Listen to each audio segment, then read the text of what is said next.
തെരഞ്ഞെടുപ്പ് കാലത്ത് പ്രതിപക്ഷത്തുള്ളവർ എന്തൊക്കെ പറയണം പറയാതിരിക്കണം, ചില വാക്കുകൾ പറയരുതെന്ന് ദൂരദർശനും ആകാശവാണിയും നിർദ്ദേശിക്കുന്നു. അതിൽ പറയാൻ പാടില്ലാത്ത വാക്കുകൾ ഇവയാണ്. അതായത് വർഗീയ സ്വേച്ഛാധിപത്യ ഭരണം, കിരാത നിയമം, പാപ്പരത്വം. ഇവയൊന്നും ദൂരദർശന്റെ ആകാശവാണിയുടെയും തെരഞ്ഞെടുപ്പ് പ്രഭാഷണങ്ങളിൽ പാടില്ലെന്നാണ് CPM ജനറൽ സെക്രട്ടറി സീതാറാം യെച്ചൂരിയോട് ദൂരദർശനും ആകാശവാണിയും നിർദ്ദേശിച്ചത്. ഇനിയുമുണ്ട് മുസ്ലിം എന്ന വാക്ക് പ്രസംഗത്തിൽ നിന്ന് ഒഴിവാക്കണം. Forward block general secretary G ദേവരാജനോടും ആവശ്യപ്പെട്ടു. തെരഞ്ഞെടുപ്പ് കാലത്ത് 6 ദേശീയ പാർട്ടികൾ ഉൾപ്പെടെ 65 രാഷ്ട്രീയ പാർട്ടികൾക്കാണ് ദൂരദർശനിലും ആകാശവാണിയിലും അവരുടെ നിലപാട് വ്യക്തമാക്കാൻ പ്രസാർ ഭാരതി അവസരമൊരുക്കിയത്. പക്ഷേ ഒരു കാര്യം, ദൂരദർശനും ആകാശവാണിക്കും ദിവസങ്ങൾക്ക് മുമ്പ് തന്നെ എഴുതി തയ്യാറാക്കിയ പ്രസംഗം നൽകണം. ഉദ്യോഗസ്ഥർ അംഗീകരിച്ചാൽ മാത്രമേ പ്രസംഗം റെക്കോർഡ് ചെയ്യാനാകൂ. അങ്ങനെ യെച്ചൂരിയുടെയും ദേവരാജിന്റെയും പ്രസംഗങ്ങൾ പരിശോധിച്ചപ്പോഴാണ് കേന്ദ്ര സർക്കാരിനെതിരെയുള്ള വിമർശനങ്ങളിൽ നിന്ന് ഈ വാക്കുകൾ ഒഴിവാക്കിയത്.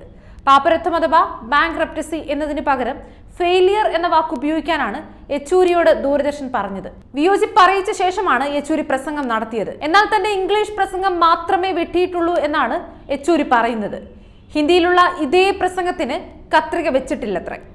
പൗരത്വ നിയമത്തെക്കുറിച്ച് പറയുന്ന ഭാഗത്താണ് G ദേവരാജ് മുസ്ലിം എന്ന വാക്ക് ഉപയോഗിച്ചത്.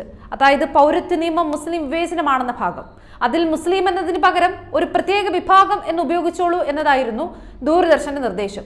ദേവരാജനും വിയോജിപ്പ് അറിയിച്ച് പ്രസംഗം നടത്തി. ഇരുവരുടെയും പ്രസംഗം ഏപ്രിൽ 16-നാണ് ദൂരദർശൻ പ്രക്ഷേപണം ചെയ്തത്. പക്ഷേ മുസ്ലിം എന്നും രാമക്ഷേത്രമെന്നും ആവർത്തിച്ച് പറയുന്ന മോദിയുടെ ഒട്ടുമിക്ക പ്രസംഗങ്ങളും സംപ്രേഷണം ചെയ്യുന്നതിന് ദൂരദർശന് ഒരു തടസ്സവുമില്ല. ഇപ്പോഴും ദൂരദർശന്റെ യൂട്യൂബ് ചാനലിൽ അതെല്ലാം കാണാം. എന്നാൽ ഏപ്രിൽ 21-ന് രാജസ്ഥാനിലെ ബൻസ്രയിൽ നടത്തിയ വിവാദമായ ആ വിദ്വേഷ പ്രസംഗമുണ്ടല്ലോ, അത് യൂട്യൂബിൽ കാണാനില്ല. അത് സംപ്രേഷണ യോഗ്യമല്ലെന്ന് ദൂരദർശന് ബോധ്യപ്പെട്ടതുകൊണ്ടാണോ? അറിയില്ല.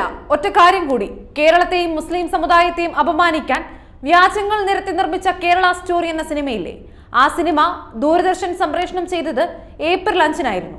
അതായത് തെരഞ്ഞെടുപ്പ് പെരുമാറ്റച്ചട്ടം നിലവിൽ വന്ന ശേഷം.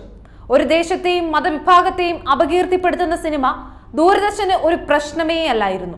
പക്ഷേ കേന്ദ്ര സർക്കാരിന്റെ കാര്യത്തിൽ ജാഗ്രത ആവശ്യത്തിലധികമുണ്ട്. കൂടുതൽ വാർത്തകൾ അറിയുവാനായി ഈ ചാനൽ സബ്സ്ക്രൈബ് ചെയ്ത് ഫോളോ ചെയ്യുക.